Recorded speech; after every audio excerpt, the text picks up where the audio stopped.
అందరికీ నమస్కారం. అద్భుతమైన శ్రీకృష్ణుని మహిమ ఈ అంశాన్ని గురించి వివరించుకుందాం. వివరిస్తున్నవారు బాలసుబ్రహ్మణ్యం కలవలపల్లి.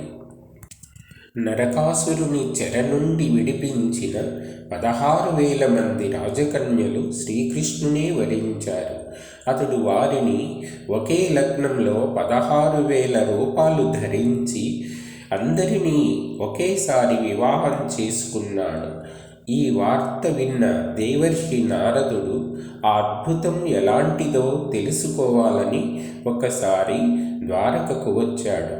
శ్రీకృష్ణుని నగరమంతా తిరిగి చూసి 16,000 మంది సుందరాంగులు నివసించే దివ్య సౌధాలను చూసి ఆశ్చర్యపడ్డాడు. ప్రతి సౌధంలోనూ పత్ని సమేతుడైన శ్రీకృష్ణుడే అతనికి దర్శనమిచ్చాడు. ఒక భవనంలో శ్రీకృష్ణునికి ఒక సతి కంకణ ధ్వనులు వినిపించేలా వీవనతో విసిరి సేద తీరుస్తూ ఉన్నది. మరొక భవనంలో శ్రీకృష్ణుడు సంధ్యావందనం చేస్తూ ధ్యానంలో ఉన్నాడు. వేరొక భవనంలో పురాణ శ్రవణం చేస్తున్న శ్రీకృష్ణుడు కనిపించాడు. మరొక చోట పంచయజ్ఞ నిర్వహణలో ఉన్నాడు శ్రీకృష్ణుడు.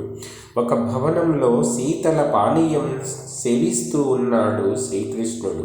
మరొక చోట మజ్జనం ఆచరిస్తున్నాడు. ఒక సతి గృహంలో స్నానానంతరం మైపోతలు పూసి దివ్యాభరణాలు ధరిస్తూ ఉన్నాడు.